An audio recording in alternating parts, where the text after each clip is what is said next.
दोनों सीटों पर 5 दिसंबर को वोट डाले जाएंगे और 8 दिसंबर को रिजल्ट आएगा।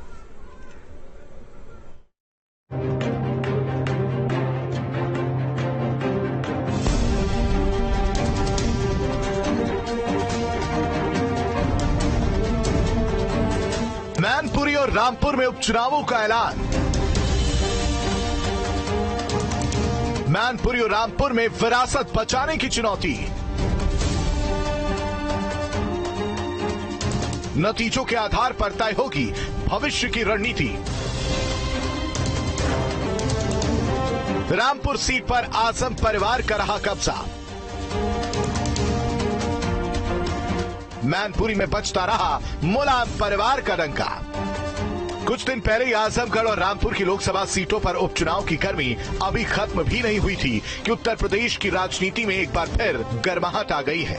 मैनपुरी लोकसभा सीट और रामपुर विधानसभा सीट पर उपचुनावों का ऐलान कर दिया गया है। दोनों सीटों पर 5 दिसंबर को वोट डाले जाएंगे और 8 दिसंबर को रिजल्ट आएगा। सपा संरक्षक मुलायम सिंह यादव के निधन के बाद मैनपुरी लोकसभा सीट खाली हो गई थी, जिसके बाद अब समाजवादी पार्टी के सामने अपनी विरासत को बचाना एक बड़ी चुनौती है। वहीं रामपुर विधानसभा सीट अब खाली हो गई है क्योंकि आजम खां की सदस्यता वहां से रद्द हो गई है। मैनपुरी लोकसभा सीट से 1996 में मुलायम सांसद चुने गए थे। 2004 में मुलायम फिर सांसद बने, लेकिन यूपी का सीएम होने के नाते उन्होंने सीट खाली कर दी। उपचुनाव में धर्मेंद्र यादव यहां से सांसद बने। 2009 में मुलायम ने फिर मैनपुरी की अगुवाई की और 2014 के उपचुनाव को छोड़कर 10 अक्टूबर 2022 तक वो यहां से सांसद बने रहे। 2014 में आजमगढ़ से भी जीतने के चलते मुलायम ने उपचुनाव में तेज प्रताप यादव को सांसद बनाया था। इसी तरह रामपुर विधानसभा सीट 1980 से लेकर 27 अक्टूबर 2022 के बीच 36 साल आजम खान या उनके परिवार के साथ रही है। ये सीट 1996 से 2002 के बीच कांग्रेस के पास थी। 2019 में आजम के सांसद चुने जाने के बाद उपचुनाव में उनकी पत्नी तंजीम फातिमा विधायक बनी थी। बाकी अवधि में रामपुर की अगुवाई आजम खान ने ही की है। इसी साल जून में आजमगढ़ और रामपुर लोकसभा उपचुनाव में सपा के 2 मजबूत गढ़ बीजेपी ने ध्वस्त कर दिए थे।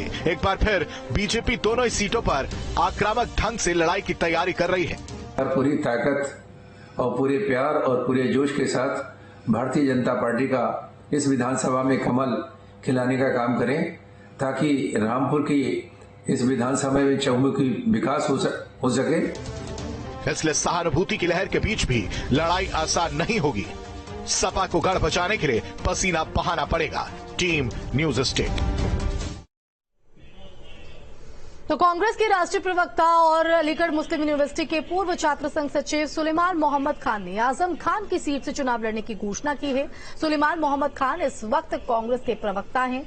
वो कांग्रेस से टिकट की दावेदारी पेश कर रहे हैं। साथ ही उनका ये भी कहना है कि अगर कांग्रेस से टिकट नहीं हुआ फिर भी वो चुनाव लड़ेंगे। बता दें कि आजम खान भी अलीगढ़ मुस्लिम यूनिवर्सिटी के छात्र संघ के सचिव हैं। 1974 में आजम खान अलीगढ़ मुस्लिम यूनिवर्सिटी के छात्र संघ के सचिव रहे थे, जबकि सुलेमान मोहम्मद खान 2006 में अलीगढ़ मुस्लिम यूनिवर्सिटी के छात्र संघ सचिव बने थे और अब उन्होंने यहां पर मैदान में उतरने का दम भरा है। लेकिन साथ ही साथ ये भी कह दिया है कि अगर कांग्रेस उनको टिकट नहीं मिलता है तो वो तब भी चुनावी मैदान में दांव आजमाएंगे।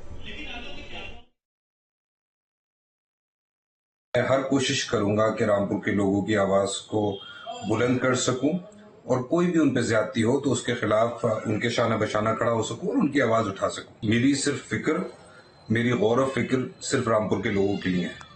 मैं उनकी आवाज बनूंगा, कोई भी परिस्थिति हो मैं खड़ा होऊंगा और इंशाल्लाह जब भी मुझे आवाज दी जाएगी उस आवाज पे मैं लब्बैक कहूंगा। मुझे चुनाव लड़ना है और मैं समझता हूं कि ना लड़ने का कोई सवाल नहीं उठता। और अब देहरादून से बड़ी खबर है। सीएम धामी का हिमाचल प्रदेश